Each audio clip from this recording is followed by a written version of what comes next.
Colegio Jean Piaget, Secundaria.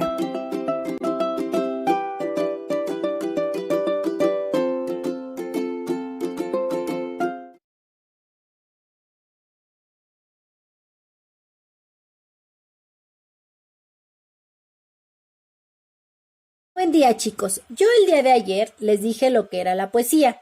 Pues bien, pero ahora vamos a ver los temas por los cuales se va a componer la poesía.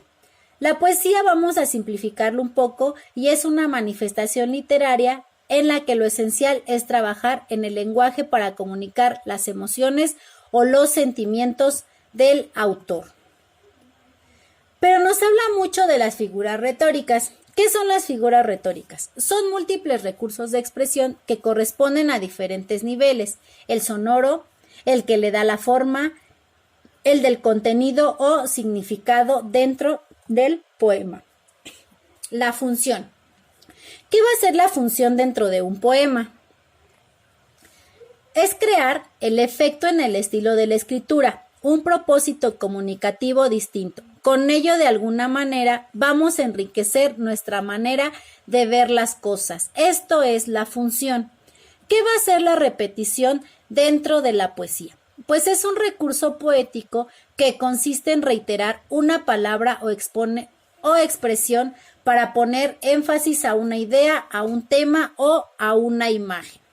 Tenemos también dentro de la repetición lo que es la aliteración. Esta también es la repetición, pero va a ser de sonidos, con el fin de provocar cierto efecto de música, y esta figura se emplea en los trabalenguas. Esto se va a llevar a cabo en los trabalenguas, pero también dentro de la poesía. ¿Por qué? Porque nos va a dar un efecto de música y entonces aquí nos va a adentrar más o nos va a llevar a provocar cierto efecto en lo que estamos leyendo. Tiene también la metáfora. La metáfora dentro de la poesía es una comparación implícita donde se trasladan las cualidades o características de un objeto a otro. Los dos objetos deben guardar ciertas relaciones de semejanza. Como la comparación es implícita, ya no aparece el conector ni el objeto comparado. Les voy a dar un ejemplo para que quede más claro. Si comparamos los dientes con las perlas, solo pondremos las perlas de tu boca. ¿Sale? No vamos a poner ya nada de dientes. ¿Por qué? Porque si estamos hablando de las perlas de tu boca, entonces estamos hablando de los dientes. ¿Por qué? Porque tienen un color muy parecido y tienen un brillo muy similar. Por eso es que entonces la metáfora nos va a hacer la comparación o la relación de semejanzas de dos objetos, y entonces vamos a encontrarle sentido a lo que estamos leyendo. Tenemos lo que es la comparación o símil. Esta es una figura que va a establecer comparaciones nuevas o sorprendentes entre dos cosas. Su uso va a enriquecer el discurso literario. En las comparaciones poéticas también se suele usar los conectores como y cuál. Pongan atención en el siguiente ejemplo. Tu corazón es como una casa. ¿Por qué? Pues porque si nosotros vemos la comparación, la casa nos protege, nos ayuda. Y entonces el corazón pues también nos ayuda a vivir porque es el que va a bombear nuestra sangre. Entonces vamos a ponerlo como comparación. Tu corazón es como una casa. Tenemos el siguiente tema dentro de la poesía, ¿sí? que es la metonimia. En este caso, el traslado de significado de una palabra a otra es por su relación de contigüidad en la significación o en el significado. ¿Pero qué quiere decir esto? Es un cambio de palabras basado en la proximidad de sus relaciones.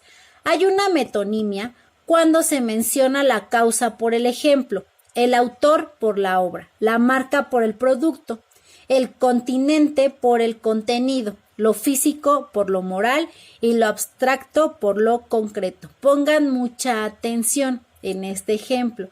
Me molesta el sol, pero me molestan los rayos del sol. No va a ser como tal el sol, sino entonces va a ser los rayos. ¿Qué quiere decir entonces? Que el significado lo vamos a trasladar de una palabra a otra. ¿Por qué? Porque tiene una relación. ¿Sale? Bien, tenemos la antítesis. Esta va a manifestarse cuando en expresiones cercanas aparecen términos que tienen significados opuestos. Por ejemplo, larga vida y corta muerte. Hermosas palabras y feas las acciones. Es tan corto el amor y tan largo el olvido. ¿Sale? Nuestras expresiones cercanas van a aparecer como términos a significados completamente opuestos a lo que estamos pensando o viviendo en ese momento. Tenemos otros 3 temas. La personificación. Esta va a ser la atribución de cualidades animadas o humanas a elementos inanimados. Por ejemplo, los parques sonrientes no reciban todos los días. Tenemos también la inversión.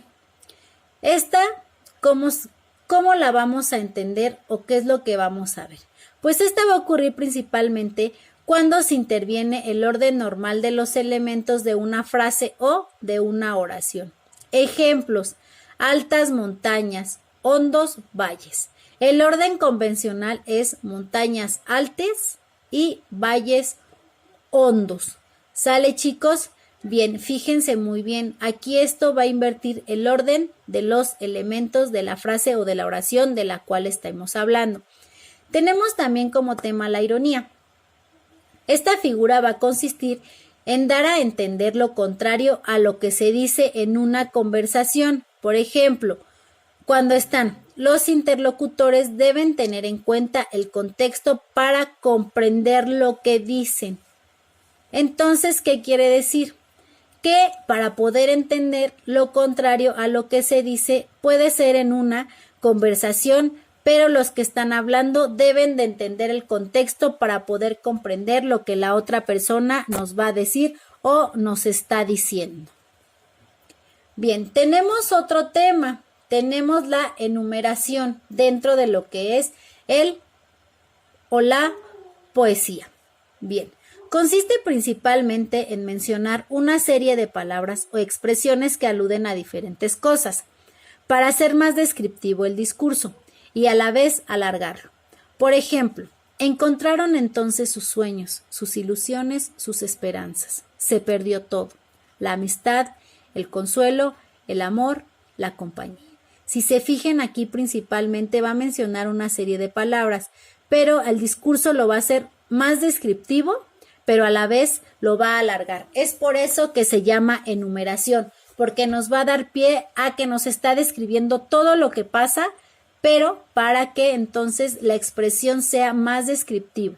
El discurso o el poema sea más descriptivo y se va a hacer más largo, pero nos va a explicar más aspectos de lo que se está hablando. Vamos también a hablar de oxímoron.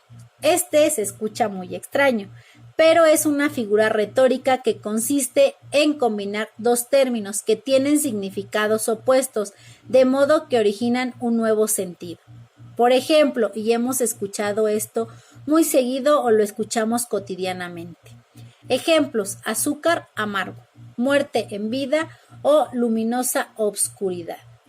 ¿Qué va a ser entonces? Que nos va a hablar de significados completamente opuestos. ¿Por qué? Pues porque el azúcar no es amarga, pero entonces nos da 2 significados: azúcar amargo, muerto en vida, que pues pueden hablar aquí de una tristeza muy profunda, o luminosa obscuridad, que estamos en la oscuridad, pero porque es luminosa, a lo mejor por las estrellas. Nos está dando